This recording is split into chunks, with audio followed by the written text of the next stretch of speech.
পান্ডুয়ায় বোমা বিস্ফোরণে এক শিশুর মৃত্যু সহ গুরুতর জখম হলো 2 শিশু।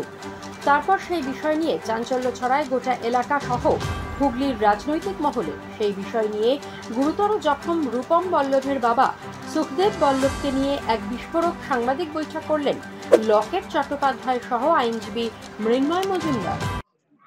দিদি, দাদা, আপনার এই যে পান্ডুয়া বোমা বিস্ফোরণে আপনার ছেলে গুরুতরভাবে জখম হয়েছিল, তখন বিজেপি প্রার্থী লকেট চট্টোপাধ্যায় গিয়ে বলেছিল বিষয়টা।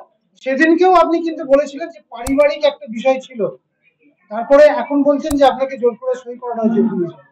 দিদি, লকেট চট্টোপাধ্যায় অভিযোগ করছে, কি বলবেন? ওইখানে চুচুড়াতে যখন আমার ছেলেটাকে নিয়ে আসলো, ওইখানে চুচুড়াতে আমি প্রথমে পান্ডু হসপিটালে এসে দেখছি আমার ছেলের বাঁ হাতের কবজিটা নেই, ডান হাতের এইখান থেকে পুরো ফেটে গেছে। ওইখান থেকে আবার চুচুড়া ট্রান্সফার করলো।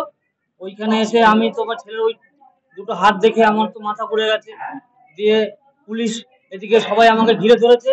দিয়ে সাদা একটা কাগজ নিয়ে আসলো। ওই কাগজে বলছে এখানে তুমি সই করো। ঠিক আছে, এখানে কাগজে কি লেখা ছিল আমি কিছু জানি না।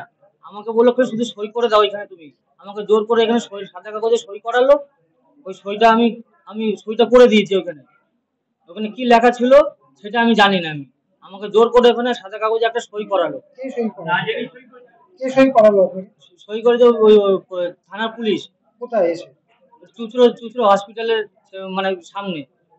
দিয়ে আমাকে। আপনি কি সাদা কাগজে সই করেছিলেন? হ্যাঁ, আমি সাদা কাগজে একটা সই করেছি। তার মধ্যে কি কোনো কিছু লেখা ছিল? না, ওইখানে কিছু লেখা ছিল না। তা কি বলবেন এই এখন বিষয়টা? দেখেন, আমি তো কিছু জানি না। আমাকে বললো এখানে সই করতে, আমি সই করলাম। তারপরে আমার বউকে আবার পুলিশ কি করলো, উঠিয়ে নিয়ে চলে গেল, থানায় নিয়ে চলে গেল। আমি বললাম যে আমার বউকে নিয়ে যাচ্ছ, ওর এখানে খুব দরকার। দিয়ে বলছে কি যে আমি এখনই তোমার বউকে ঘুরিয়ে নিয়ে থানাতে ঘুরিয়ে নিয়ে আবার নিয়ে আসবো এখানে। দিয়ে আর নিয়ে আসলো না ওরা। এখন চাইছি যে আমাকে পুলিশ আমাকে তো